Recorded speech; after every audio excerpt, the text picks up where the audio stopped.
do CREA, para a gente estar aqui mediando essa mesa. A ASCA é a Associação dos Servidores do Sistema de Meio Ambiente, SEMA e INEMA. Nós somos uma das mais antigas associações de servidores de meio ambiente do país. Bom, nossa associação tem tido um posicionamento, uma postura de estar mais presente, não só a associação, mas os servidores, fazer uma campanha para os servidores estarem mais presentes, nas discussões e nos debates e nos movimentos em relação às questões que nós estamos vivendo cada vez mais drástica, difícil, e em relação à gestão do meio ambiente no Estado e no país. Tivemos muitos avanços, porém, na área ambiental, realmente, os servidores do sistema de meio ambiente entenderam que era a hora do servidor sair da sua carteira de trabalho e para as frentes de discussão. Não que a gente não participasse, mas não enquanto movimento de servidor. Bom, nós temos 3 palestrantes. Nossa primeira palestrante, professora Lisa, ela é da Universidade de Brasília, possui graduação, mestrado e doutorado em Arquitetura e Urbanismo pela Universidade de Brasília e desenvolveu a pesquisa de tese de doutorado sobre conexões dos padrões espaciais dos ecossistemas urbanos, procedimentos metodológicos com enfoque transdisciplinar para o processo de desenho urbano sensível à água, englobando os níveis da comunidade e da paisagem. É um prazer enorme, Lisa. Eu também sou arquiteta. E são poucos, os arquitetos que têm um olhar mais atento para a questão da água e do meio ambiente. Então, nós vamos ter 30 minutos, tá? E podemos iniciar.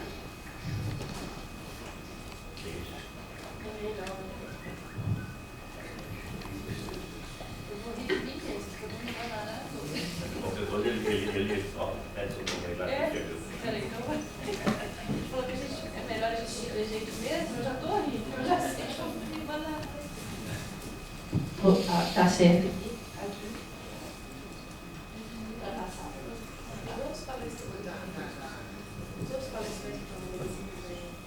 Talvez seja melhor, né? Eu também vou descer. Tá? Tá.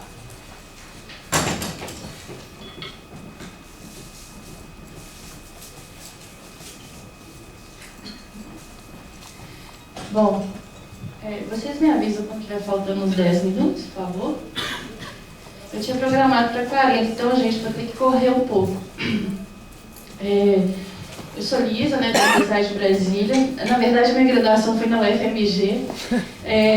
Eu estou trabalhando com o grupo de pesquisa Água e Ambiente Construído. Também vou fazer uma parceria aqui com a UFBA no segundo semestre. Vou estar aqui, quem quiser me conhecer melhor. Vou ficar aqui 3 meses. Vou fazer uma parceria com o pessoal da residência, A Eliana Miti está aqui representando, a Ângela Gordilho. E vai ser um prazer, porque eu quero aprender um pouco sobre a residência, arquitetura e urbanismo para levar para a Universidade de Brasília, E eu queria agradecer essa oportunidade do CREA, principalmente a Gabriela, que fez o convite. Eu achei esse tema importantíssimo e raro, é difícil discutir a água num nível transdisciplinar. O que a gente mais vê são os especialistas discutindo e dificilmente faz essa conexão. E eu sempre procurei, a minha tese chama Conexão, Eu trabalho a cidade como ecossistemas urbanos. Então, eu vou trazer uma contribuição dessa importância dos serviços ecossistêmicos no saneamento ambiental para promover cidades sensíveis à água. Mas eu peço desculpas aos engenheiros, que na verdade é uma visão de arquiteto urbanista.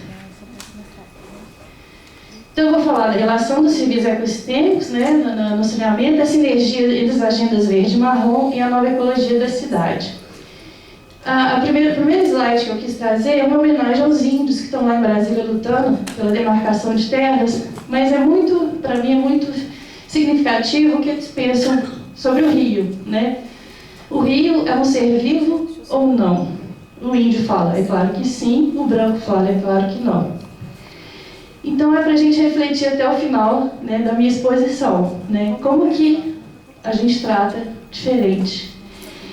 A gente, né, como seres humanos, começamos um modelo de vida sustentável, né, pequenos agrupamentos. Então existia uma relação harmônica à natureza com os rios. Para mim, a síntese do que eu vou falar está aqui. Se vocês cansarem da minha exposição, aprendendo, né, discutindo, esse slide é o mais importante. A gente tem que atender as necessidades básicas do ser humano, né? A gente tem que ter abrigo, água, energia, alimentos e tratar nossos dejetos, seja no campo ou na cidade. À medida que a gente se agrupa, isso vai se complicando, né? Porque nas cidades, a gente precisa atender a questão da moradia, o trabalho e o lazer. A gente precisa estar com isso mais próximo. A organização do espaço tem que trazer essa facilidade. Mas e a relação com os outros seres vivos, né? O sistema de apoio para a manutenção da vida, a capacidade de suporte. Então, à medida que as cidades vão crescendo, a gente vai perdendo isso completamente, né?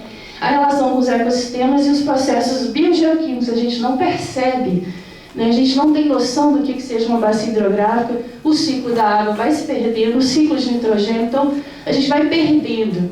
Então, tudo que eu vou falar diz respeito a como que a gente tem que obter condições de abrigo, de água, de energia, de produção de alimentos e tratar os nossos dejetos. Então, quando a gente vai, né, para a cidade, à medida que o homem vai se agrupando, né, vai modificando a natureza.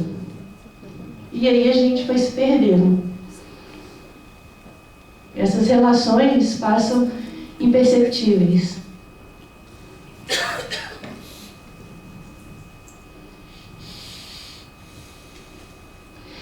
Bom, e aí a gente cai num processo de como resolver essa degradação. Esses danos causados pelo homem, né, ainda mais não são considerados pelo mercado, é imposta e externalizada sob forma de custo social. E a gente tenta resolver com as obras de engenharia, né, a gente tem capacidade técnica para resolver, mas a gente vai criando outros problemas. A gente vai impactando os ecossistemas. Por outro lado, a gente também vai retirando a população pobre dos rios, criando soluções higienistas, e não há justiça ambiental, né? Então, a gente não considera as vazões cheias de seca no processo de planejamento ou de técnicas de engenharia, sendo que os ecossistemas aquáticos precisam de espaço de vazões para que a qualidade dos rios possa correr naturalmente. E aí vai, a ocupação vai causando assoreamento, isso é imagem de Brasília, do Lago Paranoá, já está sofrendo um processo de assoreamento, e como alternativa de falta de escassez vai ser um dos mananciais de captação de água, com a bacia totalmente ocupada e o lago assoreado e com 2 estações de tratamento de esgoto. Por outro lado também, a gente tem o desmatamento com o agronegócio e não se pensa em justiça ambiental, né? Para instalar um agronegócio, não há problema, mas para assentar 120 famílias, o órgão ambiental cria restrição que não pode, tem que, no caso, atender o mínimo de populações naquela região. É completamente sem sentido, uma contradição. E aí até o professor Altair Salles, né, da PUC de Goiás, que é um defensor do Cerrado, fala: quanto mais se estrutura o campo, mais pessoas vêm para a cidade, que não conseguem absorvê-los. Então, qual é o problema dos urbanistas, né, que é minha área? Não pensar no campo. A gente pensa só em resolver os problemas da cidade. E por aí vai. Para atender a questão da energia, né, a matriz do Brasil, né, a questão das hidrelétricas causa impactos no nível a longo alcance, desde o curto prazo, médio prazo e impactos a longo prazo. Tanto é que já tem lugares que estão tentando reverter esse processo de trazer o rio de volta. Então, o grande desafio vai ser alinhar a estratégia de sobrevivência que eu falei, a densidade do território, que relaciona o campo e cidade, as questões políticas, socioeconômicas e culturais, de identidade, E a questão dos ecossistemas, os fluxos de águas que compõem o saneamento ambiental. Então, o cenário que nós temos não é muito animador, né? Instabilidade econômica, aumento da desigualdade social, mudanças climáticas, declínio do petróleo e deteriorização da subjetividade humana. E aí eu estudei esse relatório, Panorama das Cidades e da Biodiversidade, fala que é o seguinte: até 2030, 60% da população mundial viverá em áreas urbanas. 60% ainda não foram construídas, né? Então, isso para mim é chocante, pensar que 60% das cidades não foram construídas, né? E como a gente vai fazer essa relação com o campo, né? Se no Brasil a gente está com quase 90% da população morando na cidade, quem está no campo? E a gente degradando o campo, né? Então, esse crescimento terá impactos nos ecossistemas, dos quais a gente depende, né? Os serviços ambientais, que requer desenho e restauração para a redução de seus impactos. É aí que entra a minha área de pesquisa, desenho. Configuração das relações, como fazer, né? O que são serviços ecossistêmicos? São bens e serviços fornecidos pelo meio ambiente que não tem custo para o governo ou para a sociedade, né, que se beneficiam dele. Desde as águas, o abastecimento, tratamento das águas, que tem um custo, a filtragem natural, a regulação do clima, regulação de doenças, controle de pragas, controle de inundações, polinização e a manutenção dos ecossistemas que sustentam a vida. Se a gente pensar no ciclo da água, né, a questão da bacia hidrográfica, se é unidade de planejamento, à medida que a gente vai ocupando, a gente vai causando impacto nesse ciclo e a gente não sabe lidar com esse ciclo, arquiteto e urbanista principalmente, né? No caso dos engenheiros, acredito que também tem uma visão um pouco segmentada. Então, a necessidade de ter uma visão mais transdisciplinar, né? De como a gente vai absorver esse ciclo da água no meio urbano. Quais são essas águas? E as águas residuais? Eu estava lendo um relatório desse ano da Unesco, né, sobre águas residuais. É uma coisa absurda como a gente não trata as águas residuais. Eu vou passar daqui a pouco. E à medida que a gente vai adensando a cidade, a gente vai dificultando, né, a manutenção desse ciclo da água. Por outro lado, é comum, eu fiquei 5 anos no Comitê de Bacia Hidrográfica do Paranoá, fazendo a minha tese, eu era a única arquiteta. É comum dizer que áreas densas, né, populações mais pobres não podem ocupar determinadas áreas, porque áreas mais densas têm problema de recarga de aquífero, impermeabilização do solo.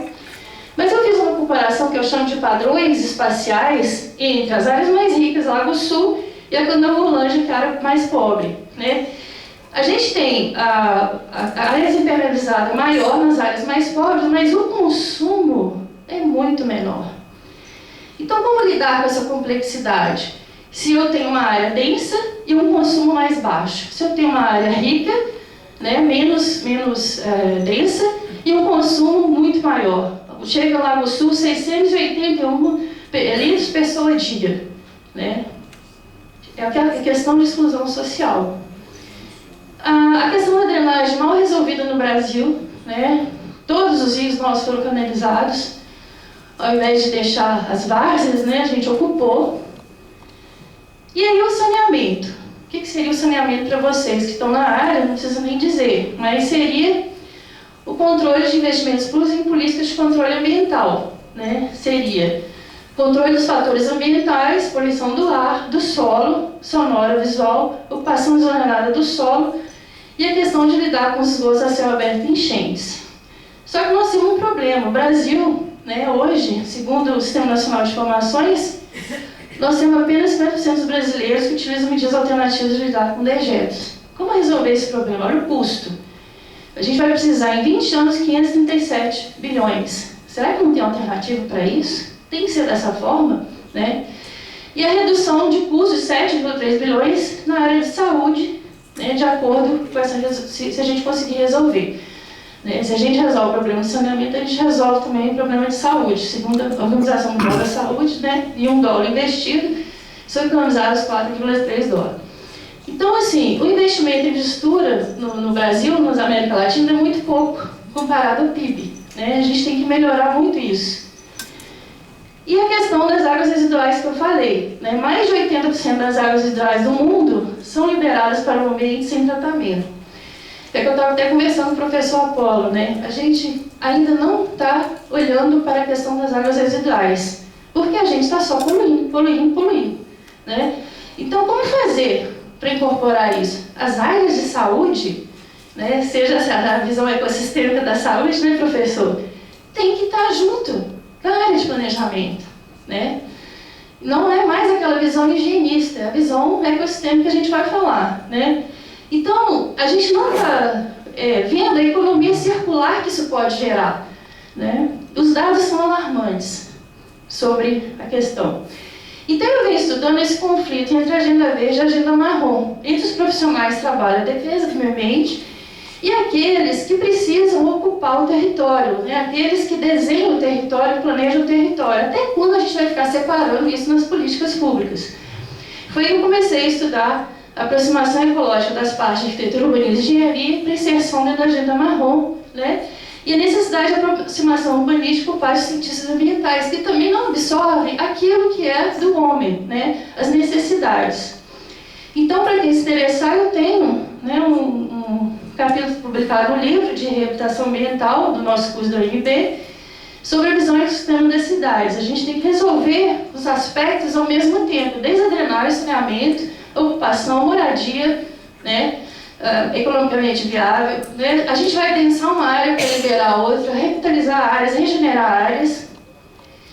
E se a gente considerar a complexidade da infraestrutura urbana, né, que aproxima nossas áreas, as relações existentes, tratar a infraestrutura como ecologia, essa configuração, a ONU, né, tem um documento que chama Planejamento de Cidades Sustentáveis, que trata da sinergia entre as agendas verdes e ambientais, agendas verdes e marrom.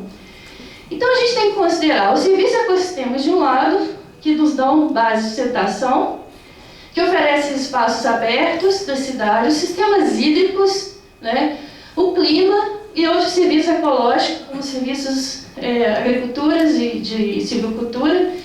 E do outro lado, a gente tem que considerar os sistemas humanos, que fazem as cidades ser mais saudáveis, né, e habitáveis, sistemas de resíduos para reciclar, sistemas de energia para fornecer, né, refrigeração e iluminação, sistemas de transporte, edifícios, construções. Então, a gente está com isso separado até hoje, não se trabalha em conjunto, né? Inclusive na gestão ecológica do ciclo da água. Existe uma separação em Brasília, o órgão de paisagismo separado do órgão de drenagem, que é separado do órgão de saneamento. Então, assim, não se comunicam. Então, não tem solução, né? Se os profissionais não trabalham junto àquela área, não tem como resolver. E aí as águas residuais tem vários tipos que a gente pode tratar, né? Desde os tanques sépticos, sanitários compostáveis. A gente ainda não está olhando para isso como deveria. Isso tem que fazer parte de uma escala menor, né? A gente precisa de ter visão transdisciplinar, que inclua as necessidades humanas, a capacidade de suporte e os processos naturais. Foi aí que eu busquei estudos na nova ecologia da cidade, que trata não só do aspecto biológico e físico, mas o social e o construído, o ambiente construído. Isso é que muda, é a nova visão da ecologia da cidade, diferente da ecologia urbana, da ecologia da paisagem, né? Unir o conhecimento biológico e social, o controle de processos biogeoquímicos, trabalhar a escala refinada do desenho da infraestrutura que eu mostrei, os padrões espaciais são diferentes para os pobres e para os ricos, e a questão, né, dos ecossistemas. Aqui eu posso até passar um pouco rápido, porque eu acho que ontem o professor Apolo deve ter abordado bastante sobre o cerrado, sobre a situação das bacias hidrográficas, mas isso é muito preocupante, considerando, né? Eu estou no Distrito Federal, vocês aqui na Bahia, eu peguei o bioma cerrado, que é o que eu mais tenho domínio, né? E segundo o professor Altair Salles Barbosa, se o índice de desmatamento cerrado se mantivesse como é hoje, em 30 anos o bioma poderia perder mais de 1000 espécies. Inclusive a revista Nature Ecology Evolution também fala, né? 20% da área inicialmente ocupada pelo bioma permanece intacta, só 20%. Não sei se bate com seus dados, professor. E para o professor Altair Salles Barbosa, ele considera apenas 2 a 5%. Isso é gravíssimo, né? E isso vai trazer impacto nos rios, né? Porque a vegetação do cerrado e o solo são muito especiais, né? Lembrando que o trinoma solo, vegetação e atmosfera, que diz respeito ao ciclo da água, né, é totalmente modificado se a gente não segurar o cerrado do que resta hoje, né? O cerrado tem uma particularidade em relação às raízes, né, que elas funcionam como esponja. É ali que se faz a infiltração da água. Se a gente replantar com outras espécies, essa relação se modifica. Então, ele chama a atenção também, né, a questão dos buritis, que tem uma particularidade sediótica, que tem macho e fêmea ao mesmo tempo. É necessário 2 para que haja cruzamento, leva 500 anos. Então, imagine essa degradação para a gente se recuperar. E por aí vai, né? Essa questão está influenciando o nível de água dos reservatórios. Vocês estão sentindo na pele como a gente, Brasília, né? Então, essa perda de vegetação causa impacto nas nascentes e nos rios, como deve ter sido abordado ontem no Rio São Francisco pelo professor. É notório, se você trabalhar no Google Earth, ver o que está acontecendo no oeste da Bahia, né? É muito grave. Esses impactos estão chegando para todos os lados, se a gente considerar que o Cerrado está no meio do Brasil, né? Que pega as nascentes das bacias. Aí é só para mostrar, né, a área que vocês também conhecem, Matopiba, né? Então, essa modificação do solo, né, para o agronegócio vai criando um problema irreversível. A questão também da transposição do Rio São Francisco pode ter levado benefícios para algumas populações, mas causou problemas em outras, né? E vocês estão sentindo isso agora com o volume de água no reservatório do reservatório que vocês têm aqui, né? Isso no caso de Brasília, a gente está sofrendo o maior reservatório está com 43% de sua capacidade no momento. Então nós temos um problema sério pela frente do Distrito Federal e não se está discutindo isso que vocês estão discutindo aqui, essa relação ecossistêmica. E aí a gente tem um fator global, a gente está falando da região, né? Então, considerando a visão da ecologia, né, o nível da comunidade, da paisagem, do bioma, da biosfera, a gente está com um problema seríssimo com as mudanças climáticas. Então, a expectativa é que até 2030 haverá 4 graus de diferença. E isso foi percebido no Brasil nos anos 2012, 2015, com estudos, né, da NASA. E aí a gente chega a se perguntar, como a gente vai viver em cidades, né? No caso da Índia, isso é até do Maurício Andrés, né, que ele postou no site dele, cidades que funcionaram como capital, né, no caso dessa cidade da Índia, foi abandonada devido à água para abastecê-la, uma cidade fantasma, né? Então, isso aconteceu também com os maias, né? Eles ocuparam territórios, desmataram e tiveram problemas, cidades com 90 mil pessoas que não tinham água, e eles tinham um reservatório de água. Opa. Mas e os incas, né? Se vocês entrarem no site Tecnologia Hidráulica Inca, inclusive tem no Facebook, muita coisa bacana, que a ONU está de olho, né, a FAO, dessa sabedoria ancestral, que eles tinham uma relação transdisciplinar, o campo e a cidade junto, né? Se a gente gasta mais com a agricultura, né, as águas residuais terão que ser aproveitadas nas cidades. E os incas já tinham essa relação da ocupação do território. Então, segundo dados da FAO, se a gente não aproveitar as águas residuais nas cidades, não terá água para alimentar a população mundial, né? Considerando a água de consumo na agricultura, a drenagem da agricultura, escoamento, o consumo municipal, as águas residuais, o consumo industrial, né, e as águas residuais industriais. E a gente está descartando essa possibilidade, né? Então, na hora de fazer cálculo do abastecimento, isso tinha que entrar. A gente está com medo de trabalhar isso. A saúde, a visão da saúde tem que estar junto. Então, eles recomendam, né, a separação, né, da urina, das fezes, as águas as águas cinzas, as águas fluviais e os resíduos orgânicos. Trabalhar isso em todos os âmbitos das águas, né? E os usos diferenciados, cada uma para um tipo de uso.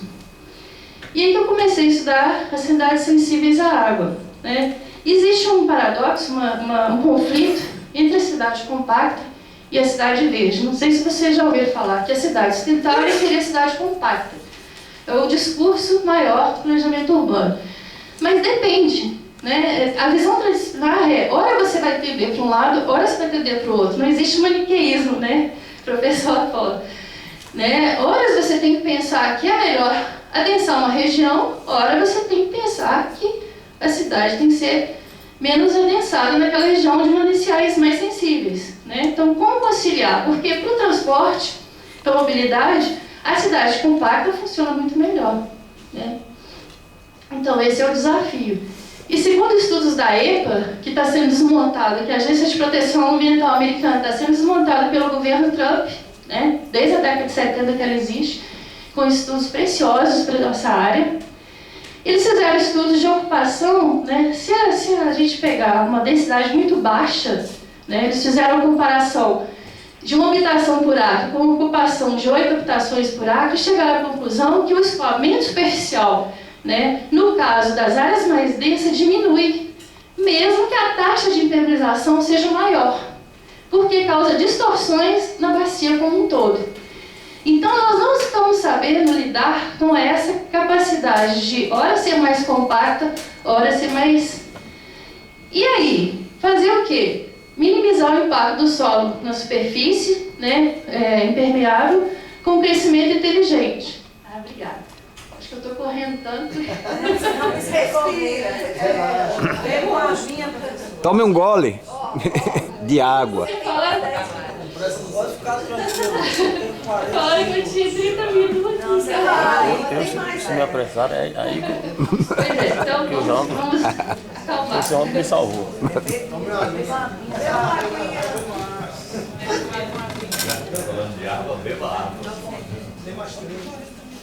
fiquei muito preocupada com o tempo, né? Porque eu queria que vocês pegassem ela como um todo. Bom, A gente vai esperar você. então voltando, se eles chegaram à conclusão que áreas mais densas são importantes, mas não é simplesmente adensar e pronto. É criar possibilidade de preservar as áreas intactas, né? Ou áreas potenciais de recarga, né? Preservar as zonas úmidas, as planícies, os corredores, né? Ripários. Mas, por outro lado, essas novas cidades que estão sendo construídas, ou bairros que estão sendo construídos, tem que ter uma capacidade maior. Mas, para isso, a gente vai usar todas as técnicas de infraestrutura verde, né? Foi isso que eu fiz na minha tese. Se vocês tiverem interesse, eu fui codificando vários estudos urbanos, desde a Revolução Industrial, né, as práticas urbanas que aconteceram, né, Eliana, que você está estudando sobre isso. E como que esse desenho, né, poderia ser codificado em forma de padrões, que são configurações das relações que existem, né?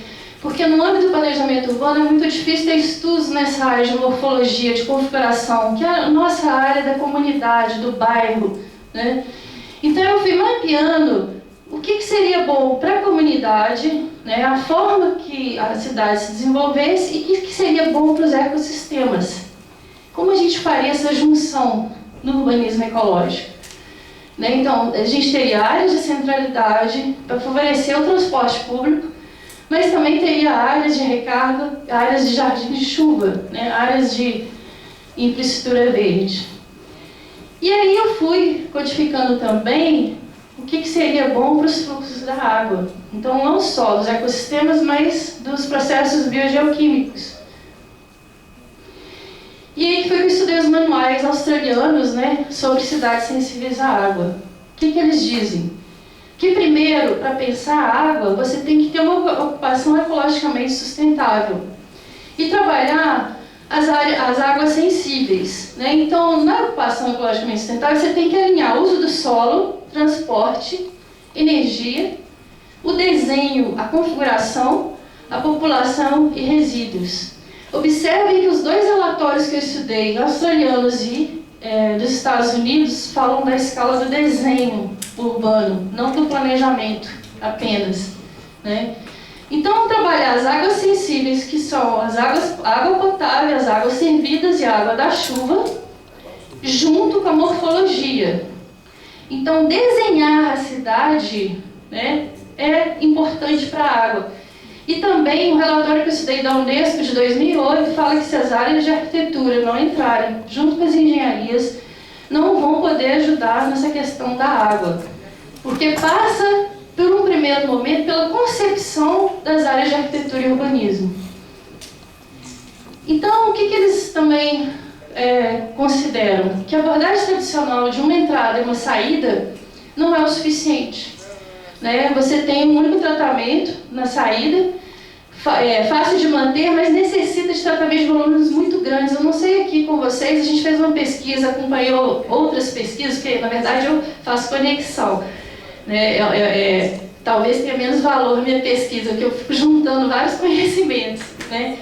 E alguns estudiosos sobre a questão do lodo das estações de tratamento de esgoto em Brasília, né, a gente percebe que está saturado e que muitos desses lodos não conseguem ser aproveitados, né, de uma maneira que não cause problema no lençol freático.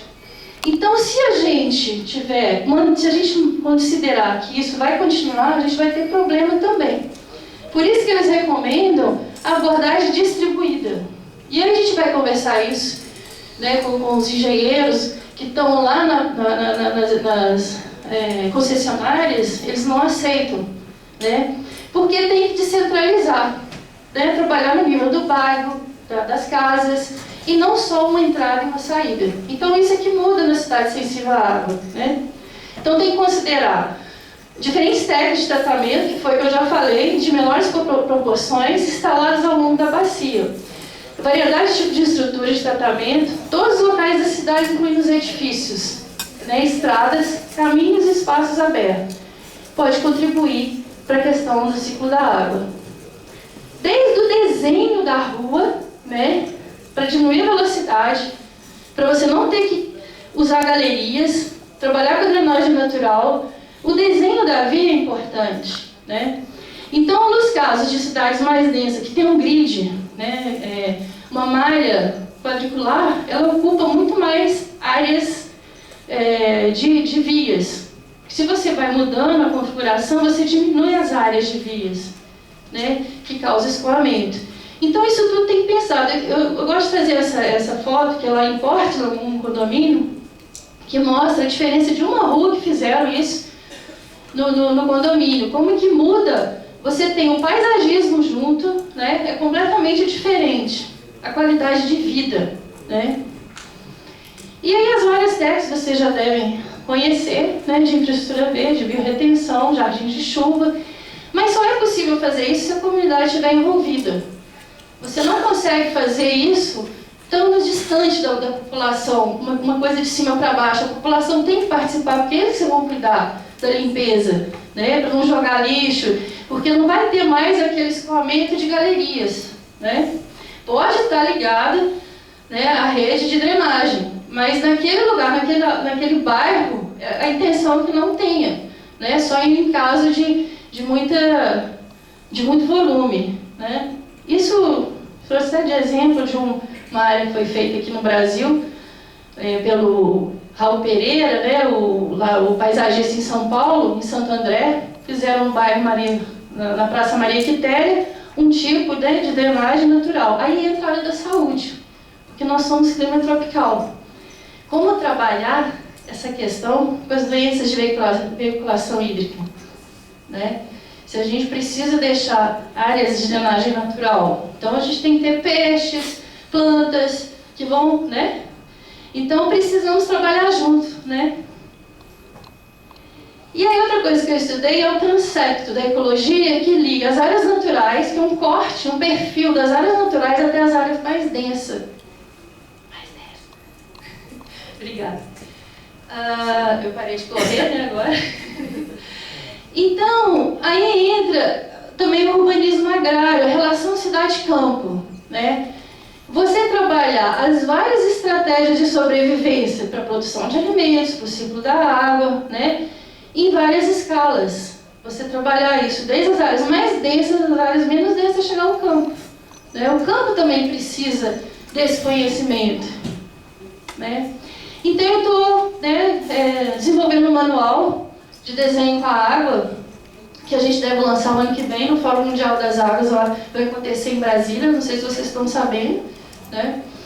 E a intenção da gente, já tem 3 anos que eu estou desenvolvendo essa pesquisa de PIBIC, é desenvolver para cada escala o tipo, né, de técnica ou de padrões de infraestrutura ecológica que a gente pode ir aplicando.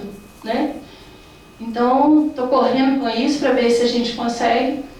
Então, a relação cidade-campo tem que estar presente. Né? Porque, por exemplo, o Distrito Federal é muito pequeno, a gente tem uma noção muito grande do que está acontecendo nos assentamentos rurais, por muita falta de água. Né? Então, eles também precisam desse conhecimento. E aí, eu vou descendo para os níveis. Né? Eu estava na escala da paisagem, vou descendo para os níveis da rua. Né? Então, o que a gente tem que fazer em cada tipo, né, de trabalhar desde o jardim de chuva, os pavimentos, as trincheiras de infiltração, né, as ruas compartilhadas, mas observe, eu tenho que levar em consideração o que é bom para a comunidade e o que é bom para os ecossistemas, não só para a questão da água, porque as relações de comunidade são importantes, né? Porque se eu afasto, eu torno aquela área mais cara, né? Se eu tenho lotes muito grandes, a população de baixa renda não vai ter acesso, vai virar um bairro elitizado. Então eu tenho que saber dosar essas relações, por isso que entra também, né, ruas compartilhadas, várias estratégias em conjunto. Né? E esse é o nível de edificação, a gente trabalhar desde a casa, os tanques, as fossas, os telhados verdes, né? Vários tipos, isso aí eu tirei muito do relatório WSUD, que é o Water Sensitive Urban Design da Austrália. Eu estudei, eles têm 22 técnicas muito importantes, então eu fui juntando vários relatórios e estamos tentando desenvolver esse manual. Né? Ali deu algum problema, não. E aí o saneamento ecológico vem junto, né? Que é uma abordagem dessas práticas com vegetação, né? Para trabalhar, interceptar, evaporar, armazenar, absorver nutrientes. Então isso também tem que estar presente, já tem muitos casos no exterior dessa aplicação, né, que não dê mau cheiro, que tenha condições, né, de trabalhar. E aí a gente fez uma aplicação na borda do Lago Paranoá, que, segundo o relatório Lúcio Costa, em Brasília Revisitada, seria uma área de ocupação com habitações econômicas, mas a incorporação imobiliária está chegando só com edifícios de alta renda. Então a gente está tentando barrar, o Ministério Público está junto, está usando a minha tese, inclusive os movimentos sociais que defendem a Serrinha do Paranoá como uma área de recarga de aquífero. Então a gente está estudando, no caso da minha tese, eu tive o acompanhamento de 2... É pointer isso aí, acho que tem um botãozinho que você aperta e sai a luzinha. Tá, mas acho que não precisa, não. O destino, o primeiro destino. Tá, mas acho que não, tá tudo bem. Então a gente tá vendo aquela área ali embaixo. Agora precisou. Agora sim. Tá vendo? A gente ri muito de mim, né? Essa região aqui não foi ocupada e vai ser totalmente ocupada. E lembrando que o lago vai ser manancial para abastecimento de Brasília, né? Então essa ocupação ela é fundamental para a região, né? E aí as meninas no trabalho de navegação me ajudam com as simulações, né, de como a gente pode fazer um projeto que seja bom para a comunidade, que não tenha exclusão social, porque o discurso que eu mais vejo, não pode ter esse tipo de padrão espacial de uso do solo para as habitações de baixa renda. Por que não pode? O discurso ambiental não vale mais. Se for para ser escancarado, não queremos pobre aqui é uma coisa. Mas usar o discurso ambiental jamais. Eu estudei esses manuais para provar isso. Né? Então, a gente fez, né, essa simulação, que está sendo usada agora. Eu estou achando muito bom, os promotores estão, né, com esses estudos e estão tentando embargar o que está sendo proposto para lá. E aquilo que eu falei, ora você vai atender a comunidade, ora você vai atender a paisagem. Esse aí já é uma região muito sensível. em baixa densidade. Né? Tem áreas rurais próximas, remanescentes, então é outro tipo de ocupação. Percebam? Não existe aquela lógica padronizada. Depende dos estudos. Né?